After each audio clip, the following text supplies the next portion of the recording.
and Stitches, a knitting podcast with a slightly spooky twist.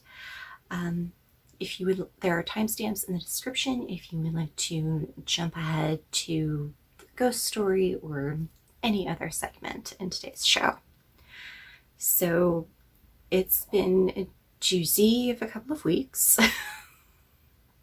We finally are getting our first real rain in months. I think it has rained once since May, which is super weird for the Pacific Northwest, but it just feels so good today. It's nice and cool, and there's that drizzly, rainy sound. And if there's background noise, I do apologize. There is major construction going on right outside our apartment complex. The rain has brought out all the frogs that live in the dried up pond, which is just outside my window. So it's been a little bit noisier the last couple of days, but it's fine. It's fine. So I've been so far keeping up with having this podcast every 2 weeks. I think every 2 to 3 weeks is probably going to be what I'm shooting for in the future. However, I already have a new job. I was not expecting it to happen that fast. I haven't started yet. I'm still waiting on paperwork and background checks to go through and everything. And I'm going to be working outside the home for the first time in almost 2 years. So I don't know how that's going to impact my energy levels or my schedule just yet. But I'm still going to try to keep it on every 2 weeks, but just kind of be aware it might end up going to every 3 weeks or thereabouts, just depending on what time I have available. Other updates, I do have a new book coming out on October 5th. This is called Colors in the Dark, which you will hear more about in the sponsorship section. Pre-orders are available on Gumroad and Amazon, and if you pre-order through Gumroad and you're a member of my Patreon, then you get your copy a week early.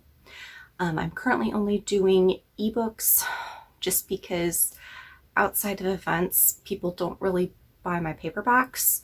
They don't sell that well online. I'm keeping them as an option in the future, but for the time being, I'm concentrating on ebooks. Another note about Patreon is that patrons get to vote on the ghost story for upcoming episodes. They are the ones who chose this episode's ghost story, The Bell Witch, and there is, if it's not up already, it will be going up in the next couple of days, a chance to vote on the next spooky story, and then also the Poe story that we're going to do for October because it's not Halloween without Edgar Allan Poe.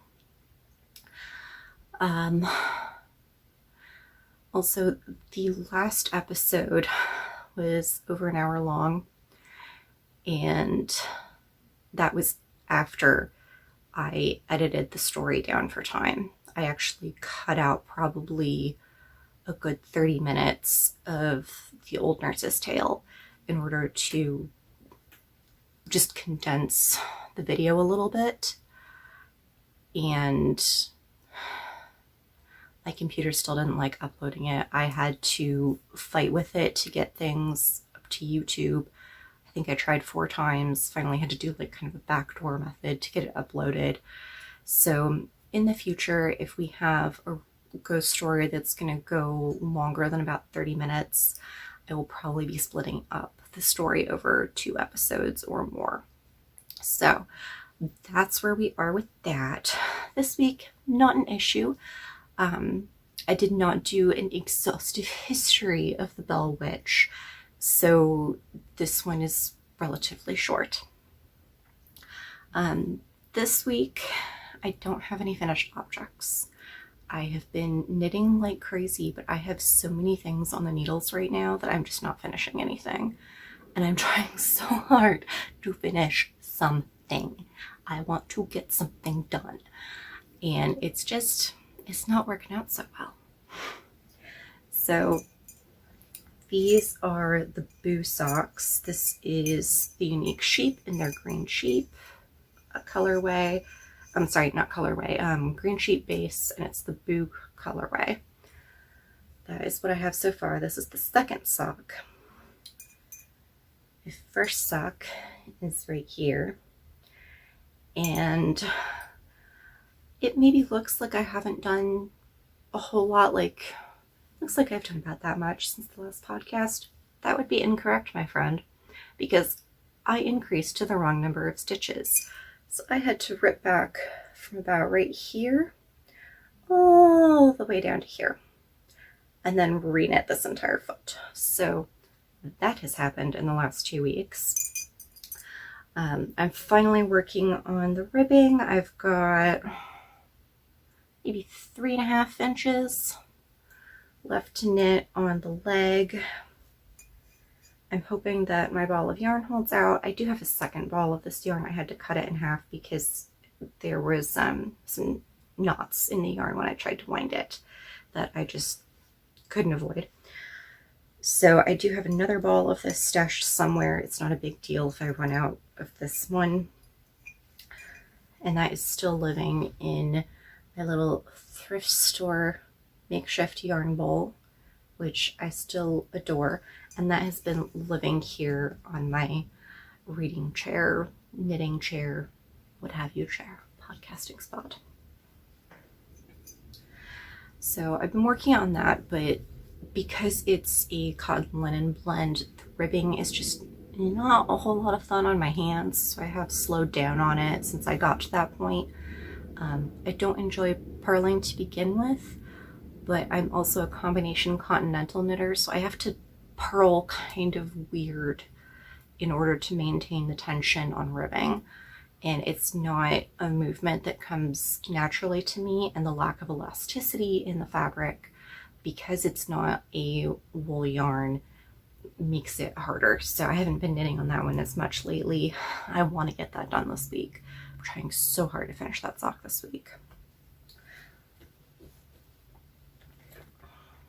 But most of my attention has been on my espresso shot tank, which I finally was able to put together. And you can see I have made quite a lot of progress on it in the last 2 weeks. So it has the crossed straps in the back, and then it has this ribbed V to help make it more fitted around the bust line, and then it gets looser the further down it goes. And there's also a smaller V in the front for the same reason. And this is a discontinued Knit Picks colorway. It's Stroll. I think it's called Rockstar. I'm not positive. I forgot to look it up this week. I will be producing a pattern for this at some point, but I'm going to have to get someone to grade the pattern for me because math is not my thing. The other project that's gotten most of my attention is the Crumb. And honestly, I haven't worked on it quite so much the last couple of weeks just because I've been obsessed with the espresso shot. But we went to Joann's yesterday. I wasn't intending on getting anything, but then I saw the cutest little pumpkin charms. So I bought a pack of those and jump rings and made myself these stitch markers. And I've been thinking about adding physical goods to my Gumroad shop, link in the description.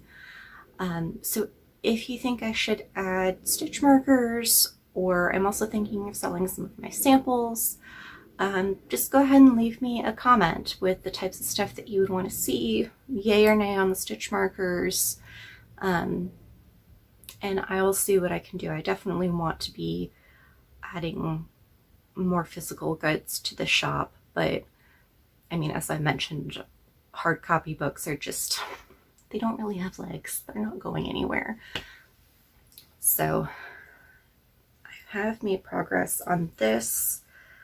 I have adapted the pattern just a little bit, and it just looks like a kind of shapeless pumpkin colored lump right now. But this is Crown by Andy Satterland. I am making it for Ash, along with the Boo socks. Those are both for Ash. And I've got one more row left, and then I'm starting the bottom edging, and then I can start the sleeves. But this has been such a great pattern to work on. The adjustments I made were for fit, just because bodies are not standard. It's nothing wrong with the pattern or with the fit of the pattern. It just did not match the person I'm making it for. So I added a couple of increases to the arm side before picking up for the underarm, just to make that a more gentle slope. And then I left off the decrease rounds before, or decrease rows on the way down underneath the arm. And then I have one more regular row left before I start the pattern at the bottom of the sweater. So my next step is kind of counting how many stitches I have, how many stitches are supposed to be there, and then making any adjustments to make sure that they match. And then the yarn is just on this little stand that we made. And this is just, this is like a plaque thing from Michael's, and then a dowel. And we just drilled a shallow hole in there. It doesn't go all the way through. Put in some wood glue, put in the dowel, and then I spray painted it, and then the black and gold was painted by hand with acrylic paint, and it's got a couple layers of clear gloss over it. The next project I'm working on, I forgot to show you last week, but I had started it then, and it's another one that I've been kind of ignoring for the last couple weeks because I've been working on the crumb and on the espresso shot. And this one was just like a vanilla sock, something to do. I like to knit before I fall asleep. I have a lot of insomnia because of my chronic illness.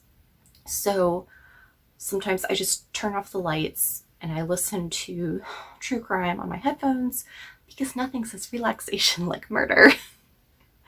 And then I just kind of knit stockinette in the round in the dark, and that helps me to relax and go to sleep. Well, then I got past the complicated bit on the espresso shot. It's now just stockinette in the round on a larger scale. So this has been sitting by the wayside because I've been working on that instead. And this is just some stash yarn that I had. It is from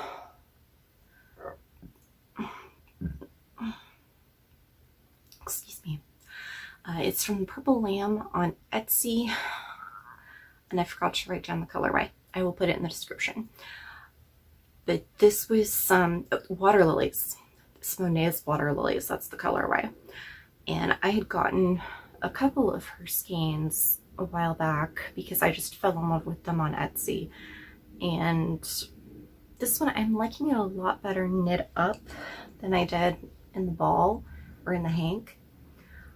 But on the product photos, it didn't have as much white. There was a lot less white in the product photos. And I was so disappointed when I got it and saw all of that white. So it's coming out better than I thought it would, but not as good as what I thought I was ordering. But it has some stellina in there because I am a sucker for glitter yarn. I literally have an entire bin of just glitter yarn because I'm a sparkle goth, apparently. I mean, just look at these earrings. I sparkle. That's just what I do. I am a star in the night. We'll put it that way. So that is only the first sock. It's kind of on hold. I haven't been doing a whole lot with it. I'm hoping that once I get something off the needles, I can focus on it a bit more.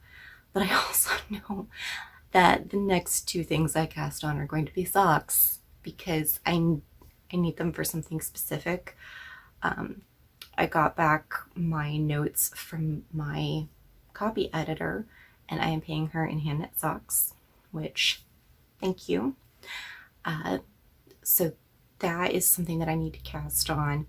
I also need to cast on for a project that has been on hold for most of the summer because chronic illness and moving. That was not a fun combination.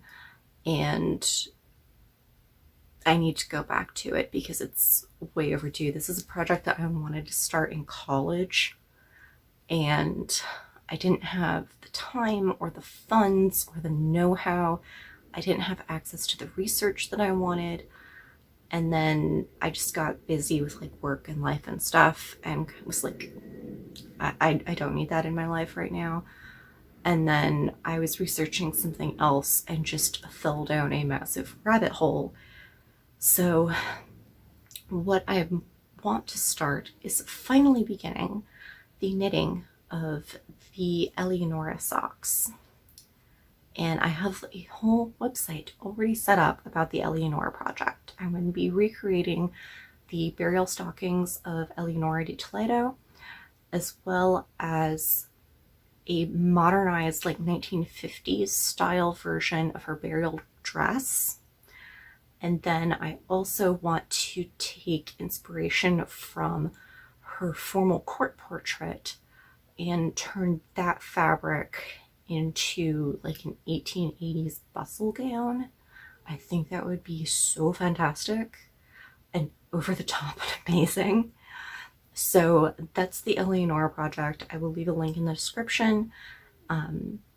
I've done most of like the research work on it. I have a bunch of swatches done, but I haven't cast on for it because that is a project that is going to take a lot of brain. And for most of the summer, I have not had brain.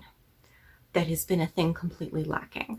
So now that things have settled down a little bit, and once I start work and our finances are more stable and everything, then I will have brain and time and be able to focus on that a little bit more. So that's the next thing that I'm casting on, is the Eleonora socks and my copy editor socks. The last thing that I'm working on, not terribly interesting. You've probably seen it quite a lot if you have been watching the first 2 episodes. And that is the flamingo blanket.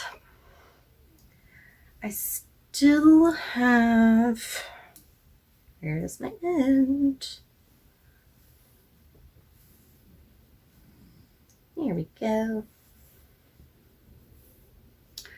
Still have this much to do in the first round. And this is the yarn I have left. I know this isn't enough for a second round, so I'm trying to figure out what I'm going to do for the rest of it, because this went much faster than I thought it would. Well, I don't know. Yeah, that's not going to be enough. This is about half of what I had to start with. Considering I still have most of the side left to do, this isn't going to be enough to finish it.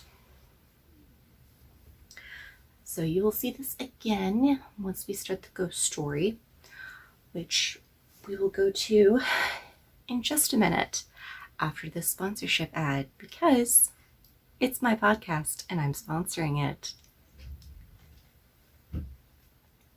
So my new book coming out October 5th is called Colors in the Dark, and normally I would display cover art here.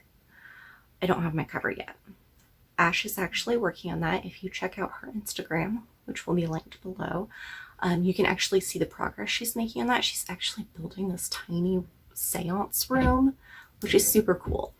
But I will post links down below to that. Anyway, the book itself is about a young woman named Eileen, and she is a medium in Gilded Age America. And her family has her on a stage. She's been dubbed the Spirit Princess of New York. And she lives with her father and grandfather, who have arranged this whole psychic symposium in London. and this is supposed to be like her coming out party. She's transitioning from working for private clients to doing stage work, and they're also trying to find her a husband to carry on the family business, because both her mother and her grandmother had the same gift and both of them went insane.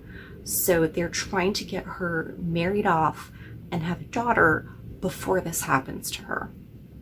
And while she's in London, she makes friends with Connie and Mal Temple, who both attend the symposium. And through this friendship, she discovers that all is not right in her family life. She sees the relationship between them and their father, and the way that they joke with each other and talk to each other and take care of each other, and realizes that there is something deeply wrong in the way that her father and her grandfather are treating her. And the story is probably going to be triggering for some people. It deals a lot with emotional abuse. There is some physical abuse. But it's about her journey of self-discovery and finding out that she's stronger than she thinks she is. And just because this situation isn't right, she doesn't have to stay there. So it's a story that is very dear to my heart. It's coming out October 5th. Pre-orders are available now, and you can find them down below in the description. For our podcast shout out this week, we have a triple threat. The KopyDolls are three sisters. I believe it's Malika, Kalila, and Kay. And they each have their own YouTube channel. I think that they're also in the process of setting up like a group YouTube channel. And they are all crochet designers from California. These sisters are wonderful. They make some great designs. They've also recently started knitting.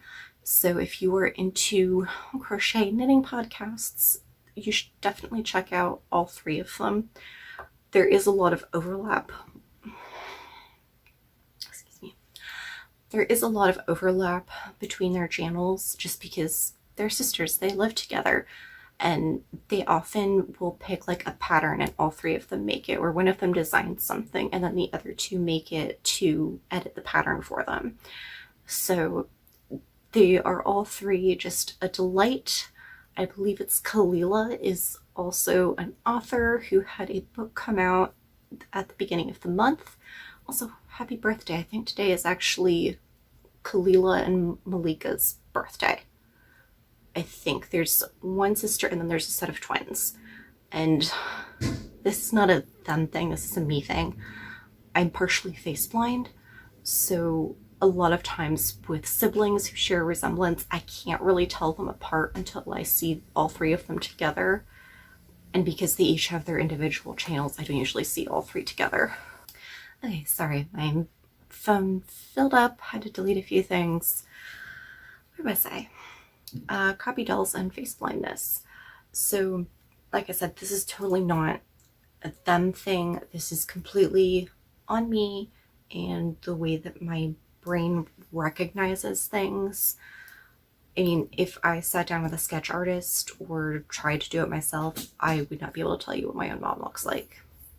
That's just, it's the way my brain works. So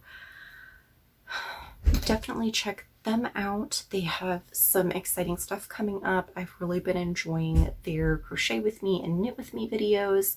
They also do a lot of live streams, and I really can't wait until they do their combined channel and you can actually see all of them together instead of kind of the choppiness of the individual videos.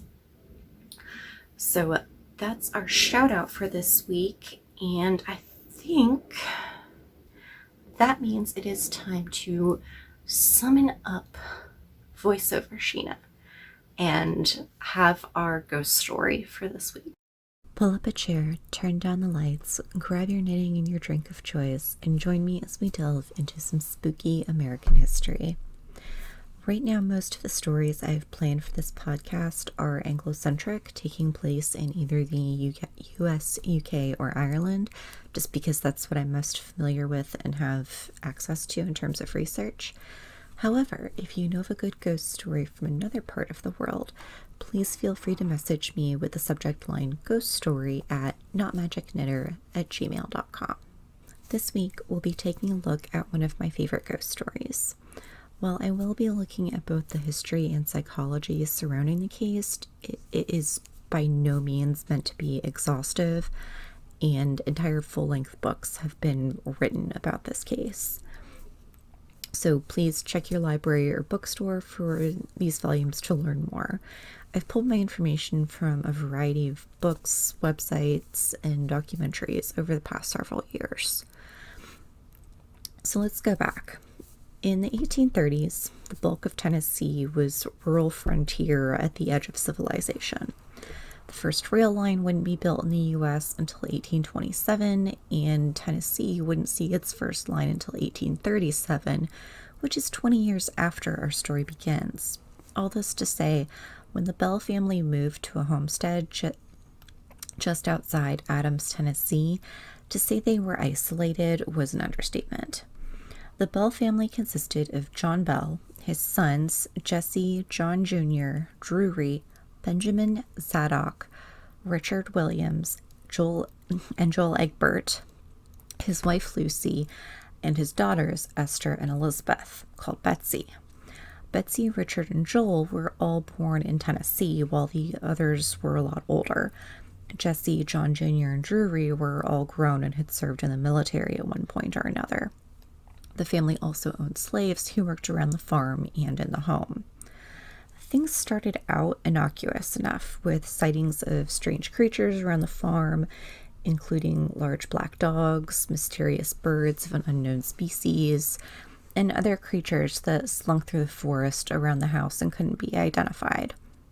The Bells attempted to shoot the animals, but they always got away. The activity escalated after Betsy saw an apparition of a girl in a green dress swinging from a nearby oak tree. Betsy became the focus of the malicious spirit's attack. She felt like she was being pricked with pins, slapped and hit, to the point that she was seen being thrown across the room by an invisible force. If this sounds familiar, you might be thinking of the accounts of Ann Putnam and her friends during the Salem witch trials, when a group of preteen girls sparked a witch panic and were responsible for the deaths of 24 people and the torture and imprisonment of 126 others. Among their various accusations, they stated that the suspected witches sent specters to antagonize them. These invisible imps were known to pinch and slap their victims or stab them with pins, among other things. Direct link or just coincidence? The Bell family tolerated these increasingly violent attacks for 4 years, bringing in various friends and community leaders to witness the activity and verify their experiences. In some cases, the spirit was known to follow visitors home, even following great distances, and it did that with their neighbor and first witness, James Johnston. Once word began to spread, tourists started showing up. And at this point, I am picturing some early American settler flogging hand-carved replicas of the witch on the front yard, one of the earliest dark tourism destinations. Which brings me to some of the speculations about this story. Many felt the Bells were staging the entire thing for money, but as far as I've been able to tell, they didn't really make any money off of this. Most of the time, they were putting up strangers in their house who came to satisfy a morbid curiosity, and they were doing it at their own cost. There has also been speculation that the servants were responsible. Considering they were enslaved, that is fair. If someone thought they could buy and sell me and make me do whatever they wanted, I'd probably come up with some pretty clever ways at getting back at them too. I can't verify or dispute this claim because not a lot of information is available online on the household servants. Yay, racism. Of course, these are not the only theories around the events at the Bell house. As the weeks progressed, the spirit began to talk, taunting the family. The voice would change, sometimes coming from thin air, other times using a member of the family, particularly Betsy or her father, as a conduit. During one session in which the family and their neighbors questioned the spirit, it claimed, "I am a spirit. I was once happy, but now I am disturbed." This single line spurred the connection between the spirit and the Bell's neighbor, Kate, who was accused of witchcraft, though this link is tenuous at best. Again, the story online gets a bit hazy. I've read some versions where Kate was the former owner of the property, accused of witchcraft and hanged before the Bells ever moved in. A more accurate version seems to be that she lived next to the Bells, but there was some sort of property disagreement between her and John that soured the relationship. In most of these accounts, she was still alive in 1817 when the haunting began, so how she managed to spend all her time harassing her neighbors through astral projection or whatever, while still managing to keep herself fed and clothed in a time before electricity and running water is impressive. Most of these stories link Kate to a nearby cave that was said to be the source of the haunting.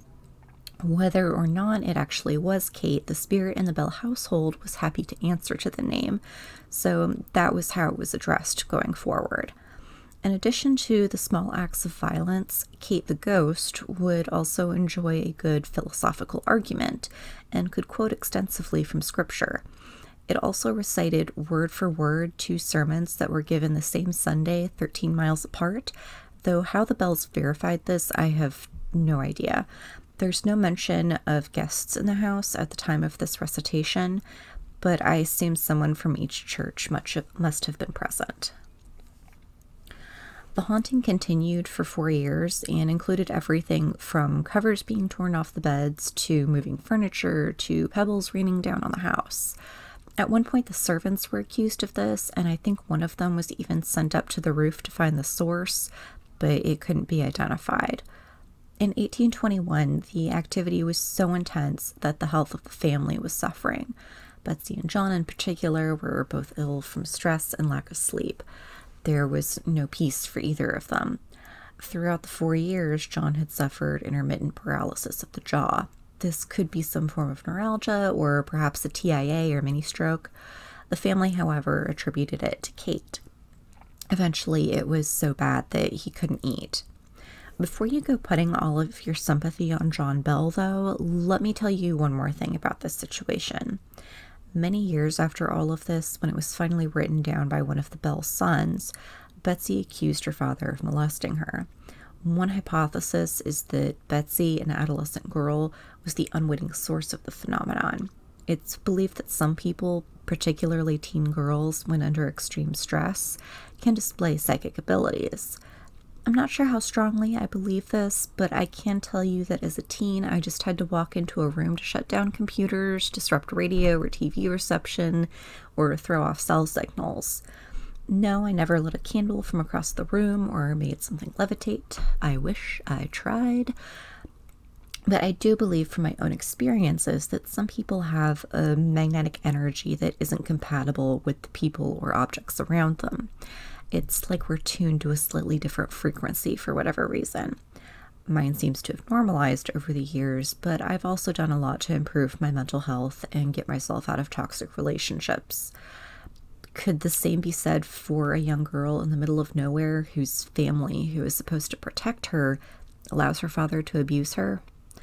Like I said, this is mostly speculation, but I think it adds an extra layer to the story that shouldn't be dismissed out of hand.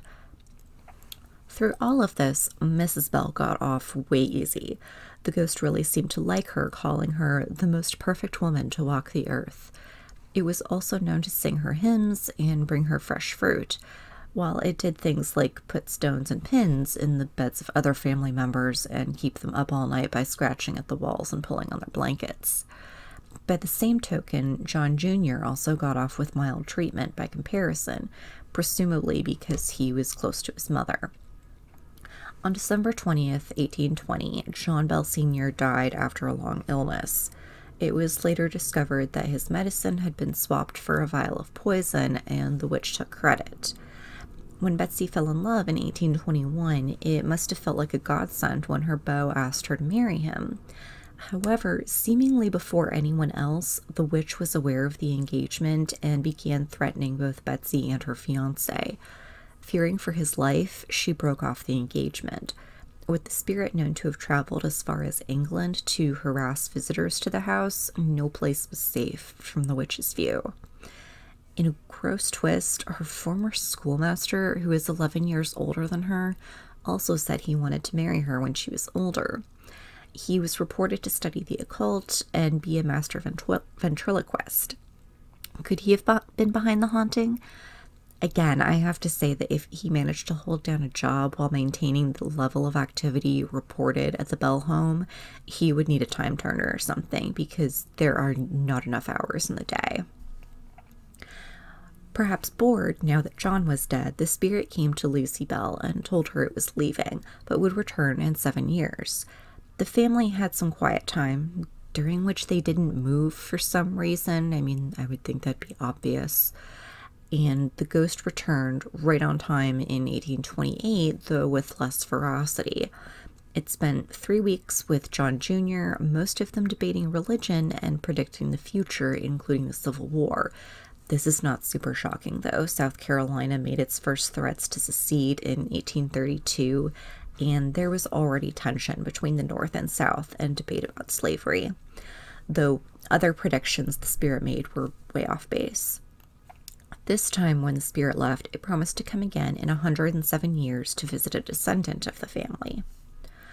Richard Bell, the youngest son, published a book about the Bell Witch, Our Family Trouble, which he reportedly wrote in the 1830s, but held off publishing until members of the family alive at the time had passed away. It was published by John Jr.'s great-grandson. This is where most of the first-hand accounts come from, though the veracity has been questioned due to Richard's age at the time between when things happened and when the book was written, and then the additional delay and handling by relatives after his death. If the spirit returned as promised in 1935, there's no record of it. However, you can still visit Adams, Tennessee for the Bell Witch Festival, which includes a play about the haunting that is performed every year by community members, a little bit different each time. The Bell descendants still live in the area and co-own a funeral home. No, I'm not joking. Well, that brings this week's story to a close. I hope you enjoyed this peek at one of America's most famous hauntings. As I said, this is in no way a comprehensive history of the Bell Witch. I left a lot of stuff out, but please check out the description for links to Richard Bell's book, The Bell Witch Festival, which is currently delayed until this fall. No new date has been set. And a quite good documentary I recently watched on the subject, which interviews descendants of the family. Good night, and I hope you have something soft and fluffy to cuddle with.